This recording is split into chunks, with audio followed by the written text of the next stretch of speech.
Hi, everybody. Thank you so much for tuning in to our Thankful Thursday interview with this amazing sister goddess who is one of the 38 goddesses featured in our 36 chapters of the Soul-to-Sisterhood book, Mary Lou Cruz. I am so excited to get to share her wisdom with you. And I just have to tell you this little story. So the first time I met Mary Lou, I was taken by how stunningly beautiful she is. She came to my house and we were talking about some things. And I remember just having this moment of thinking I could sit and talk to her forever because Mary Lou has such a gentle way of sharing her wisdom. And that in itself is a true gift. The other thing about Mary Lou that I want to share is she lovingly and graciously held down the fort for our childcare last year for Divine Mommy University.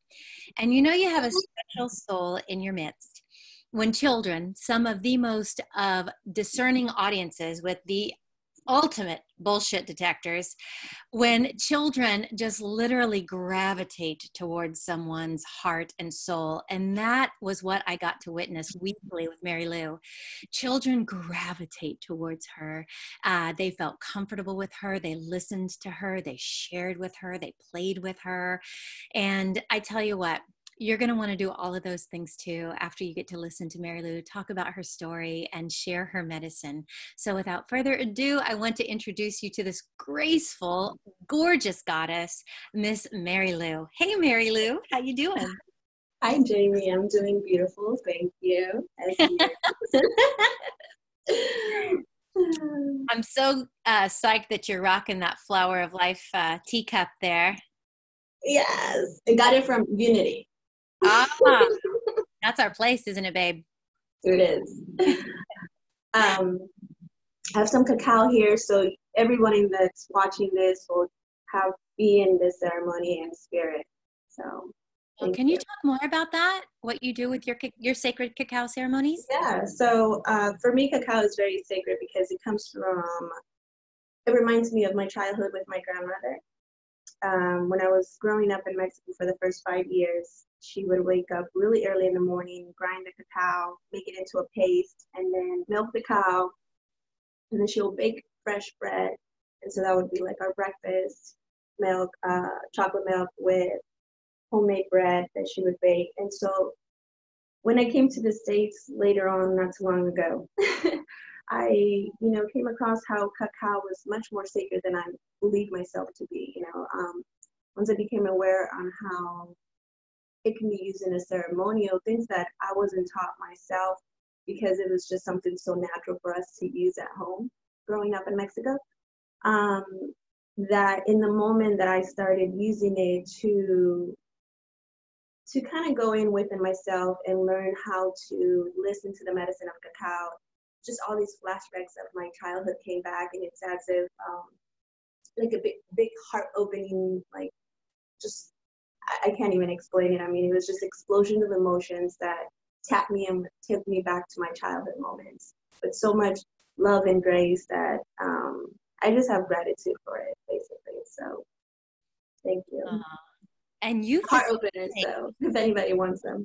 Ceremonies, right? You facilitate sacred cacao ceremonies? I do, yeah, I do. I facilitate regular ceremonies such as one-on-one ceremonies. Those are my favorite, actually.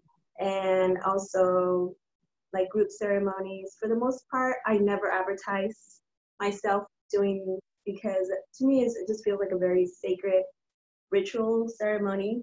And so when I do it, it's because it's being mostly requested, and with open heart, it's what I do. So ceremony for us, and I thought it would be a beautiful idea to have some cacao here with us present, and also share it as a ceremony in the timing being that we are connected. Oh, thank you. And I love thinking about your grandma being here with us. Me too. Bless her spirit. So you just kind of touched on that you grew up your very early years in Mexico, Acapulco, right? Guerrero. Okay. And came to the States when you were how old? I was 5. 5. I just turned 5. What do you remember about that whole process?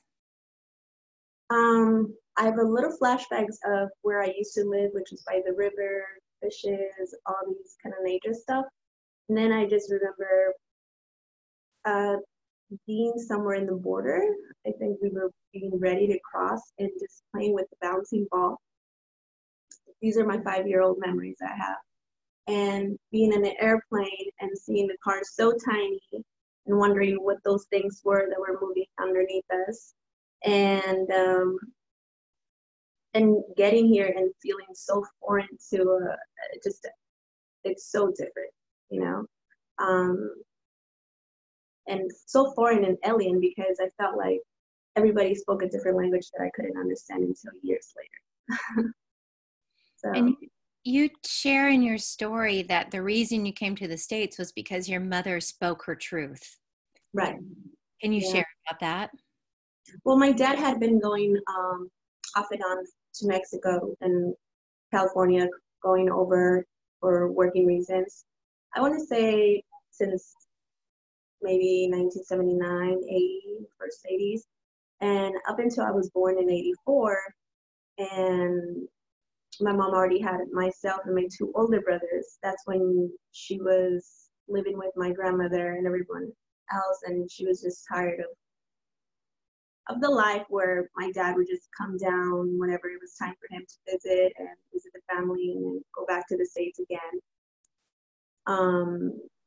And seeing the kind of conditions that we were in, seeing that there would probably be not much of a future for us in education wise, she decided that she was going to speak up her truth and say, you know, I no longer tolerate being a housewife only, where I'm not only serving you and our family, but I have to serve the rest of your family, such as your mom and everyone else. And you know, I feel like that tends to happen a lot in the Mexican and Latin community culture base, because that's how family get introduced to. You know, you say family is always family, and you come with the whole package, and you take care of everybody else. But you know, you learn many things as you grow up, and you tend to find the self-love. And I think my mom was starting to see that for herself at such a young age herself, and that's when she had the courage to speak up. And even if she was scared or afraid, you know, she said, I'm just not going to tolerate this no more, and I want to go where you're at, and either you come and pick us up, or this is no longer a life for us, you know. And so I feel like that helped so much. And because if it weren't for that, I don't think that we would have probably ever come to the United States. My dad probably would have tried his best to just meet the needs as much as possible every time and continue to live just a simple life for him. That was all that he wanted. You also say that once you got to the States, your mother continued that self-love and continued speaking her truth and finding her own empowerment. What was that like as a child to witness your mother do that? Well, I feel like my mom and I have been in this journey like kind of like arm in arm, because when we first got here, I remember getting lost with her in the city, and this is gonna make me cry. But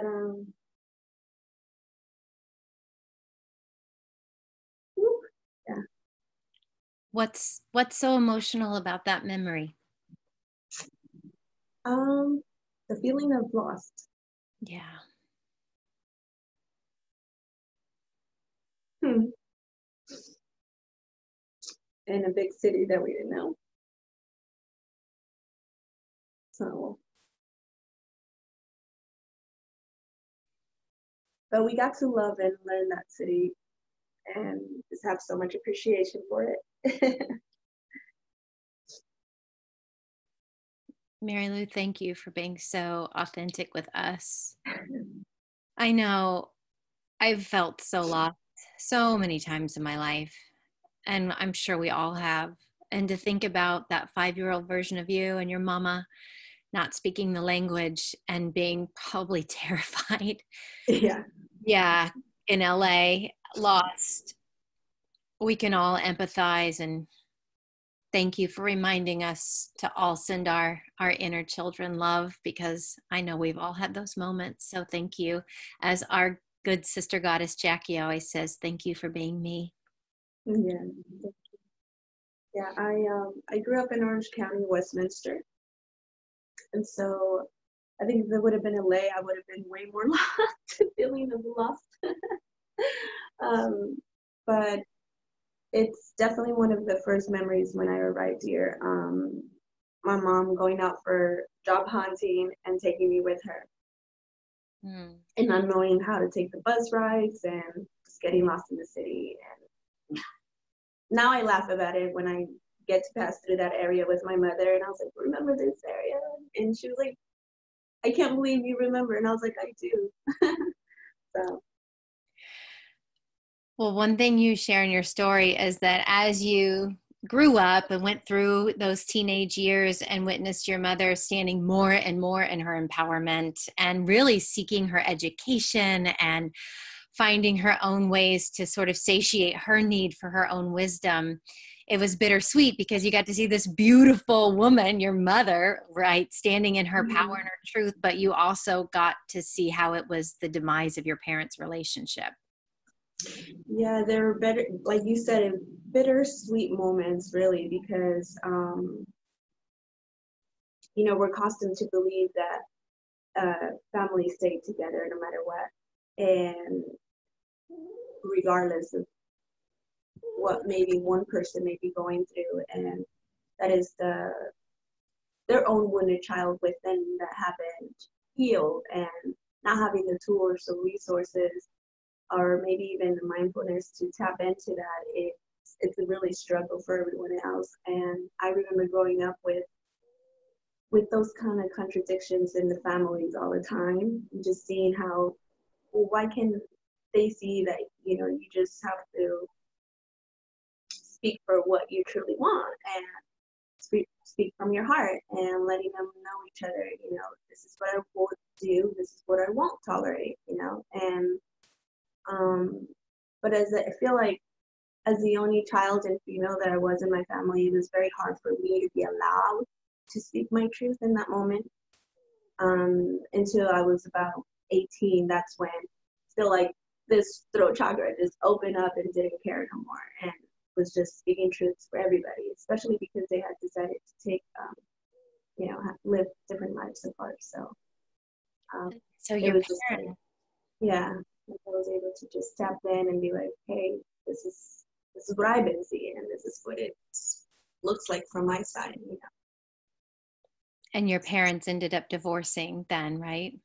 Separated. I don't think they ever legally divorced, but they got separated for sure. Yeah. And your dad ended up going back to Mexico. Mm-hmm. And can you kind of give us an idea of how things transpired after that? When that happened,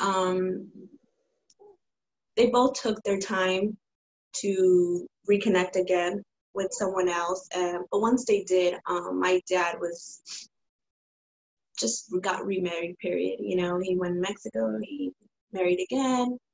When he came back, he was coming back with a whole different family. And that hurt me because I felt like he was choosing someone else's family rather than his own kids at the moment. And I felt like that was very immature for himself. And being 18 already is just, I was hurt, and I was also seeing it from an adult point of view. And so I didn't feel right being around him for those first 2 years when he came back with his new family. So you made the decision to cut contact with him for those 2 years? I did, yeah. Yeah, because it was painful for me. Mm-hmm. Yeah. Did you stay in contact with your extended family? Do I have contact with them right now? Well, did you, during that time when you weren't speaking to your father, did you stay in contact with your extended family? No. Like, yeah. when I say he had a new family, is he had his wife, and then his wife had her own child from another marriage. Mm-hmm. And then he finally had a child with her, which I did get to meet eventually, and the second time. And by then I did have a relationship with him again. But those 2 years had to pass for me to, I guess, just to go through my anger that I had as a 18-year-old seeing this, Yeah. Witnessing it. Yeah. And so your dad came back to the States with his new wife, her child, and their child. They had a child. Mm-hmm. And you were speaking again. And then you say in your story that his wife decided to go back to Mexico, and your dad stayed in the States for a while. And you talk about that you guys got to live together. I did. My mother was in another life transition at the moment, and she wanted to relocate to Chicago. And, to which I said, well, this would be the right opportunity because our lease is coming up. I used to have, live with her and go 50% on everything. And as in our, Latin culture is we still live together and we all pay bills and we all help each other, And so in that time when she was asking if there would be a right, decision for her to leave, and her concern was for me, and I said, it's fine. I could move in with my dad, and I think it would be a great opportunity to get close to him again. And that's when I lived with him that was in 2009. I lived with him maybe for 6 months. And then that's when he decided he wanted to leave to Mexico back again because his current wife wasn't getting adapted she never got adapted to the United States. So she ended up going back, and now they had a kid together. So he felt like it was just right for him to go back to Mexico. And you talk about that 6 months. You guys bonded because it was just the two of you, right? Yeah. We bonded. We would cook together. I mean, he would cook my favorite food, or I would start cooking his favorite food, in 2008, 2009, I don't know if you remember, but the economy went down. So I was losing job after jobs, business were closing down. I remember I had a car payment at that moment, and I had never been late to it.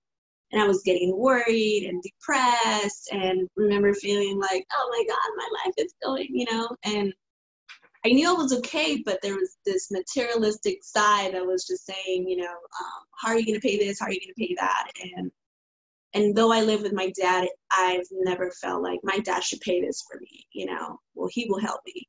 And so, but I didn't have to, because he would just, be there for me.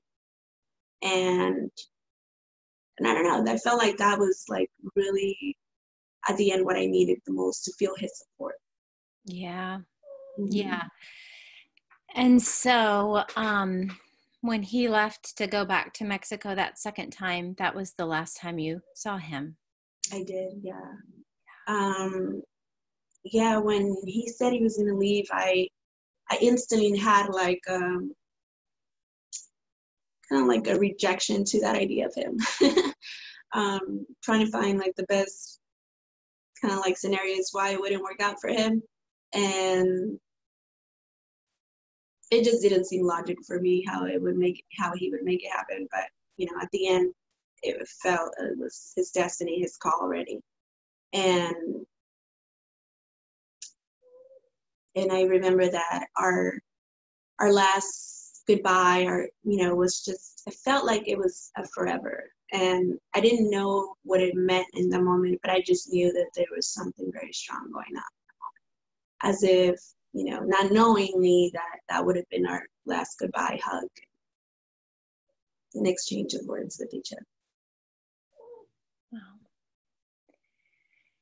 And your father was killed this time when he went back to Mexico. Yeah, there was a lot going on in Mexico at that moment, and a lot of family twisted stories going in there in between.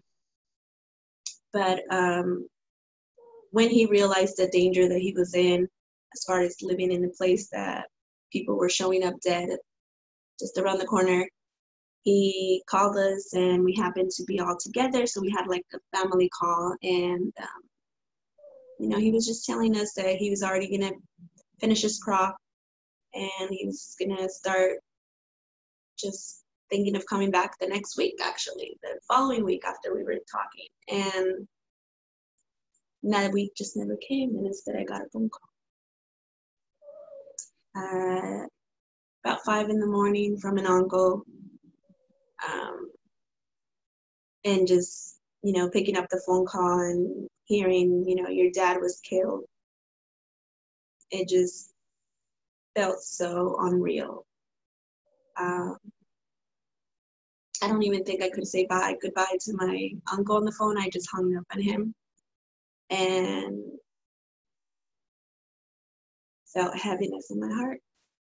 Of course. And you talk about through that tragedy, you had so many different feelings going on and didn't really know where to even put your energy.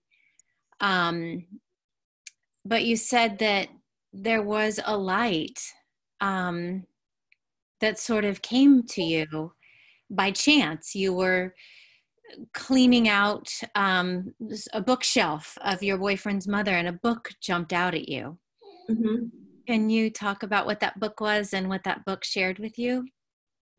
Yeah, one thing about me is that if I want to get my mind clear, I start organizing or putting things in order, cleaning it. So I was like, well, let me go clean up the garage because it looks like it can need some space. When I find this piles of books, metaphysics, spirituality, just different types of books, and from all types of philosophies. One that popped out the most was a Spanish book that is called La Muerte No Existe. Death Doesn't Exist. And I can get you guys the title correctly, but when I saw the book, it was like an energy pool that said, read me, and I'm not much of a Spanish book reader because I'm always trying to I feel like, let me better it another way, and in that moment I was like, I'm going to read it even if it's Spanish, even if it's more challenging for me. So I went ahead and I read it, and I was just hooked in it based on all the stories, all the research, scientific research that was in there that took involvement with that book story. And it even talked about, President Lincoln, Beethoven, all these related stories that they had. And the book kind of like took me in, and as if it took me in and it put me in this journey of different scenarios of life and just all these awareness of what happens to the body, the spirit,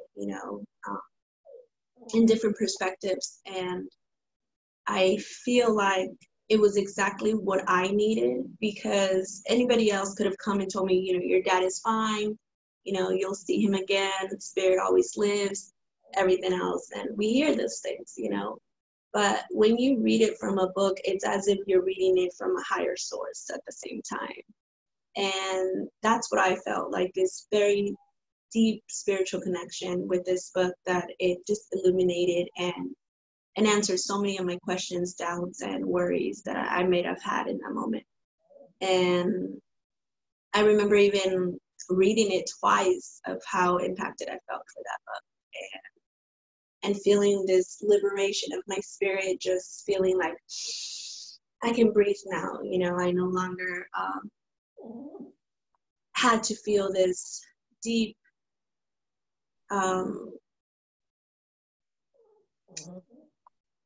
sadness within me of not knowing, so Yeah. and it was just so easier for me to be related to spirits or to the spirit, or called to the spirit of my father, and speak to him and feel his connection little by little. Also talk, and I'm so reminded of this by your cacao cup. Mm-hmm. You talk that you continued your studies and started to understand the concepts of oneness and connection to the self, to the higher self, and how that gave you some peace of being able to forgive the unforgivable. Yeah. Yeah. Can you share about your wisdom on forgiveness for those of us that have some things to forgive or maybe have a rough time getting there? um, yeah. So for me, I've taken a few courses that it involves the breakthrough of the mind, the connection of the mind, the spirit, and the heart, the body, and how every emotion is attached to a trauma from our childhood. And so when we are able to recognize where that emotion is coming from, and then you realize that also at the same time, you're continually living that story over and over in your mind. And then there is the concept of remembering the story over and over. And so when I would remember the story of my father's death, knowing about who killed him, and even to call him a killer feels very harsh for me to say it, a killer. So I think at the end it comes from having compassion and realizing how we're all very so traumatic, but if people don't work on themselves, get to know how we work spiritually, mindfully, body, emotionally, then it's hard to be able to ever work on ourselves, and so a lot of compassion came through because of these techniques and tools that I got to learn and realize how the human mind works, and realizing, well, what did that man ever knew better about himself, really?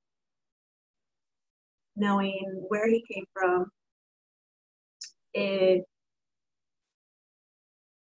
felt like, well, as if I could sort of justify, his means in a sense, and see how, well, I can see how that person became who he was and did what he did based on that. Did it hurt me? Does it hurt me? Yeah, it does. But at the end, I recognize that forgiveness and self-love and gratitude, we do it first for ourselves and then for others. So another technique that came along with that was the Ho'oponopono, which is the Hawaiian mantra. I love you, thank you, lo siento, perdón, gracias, te amo.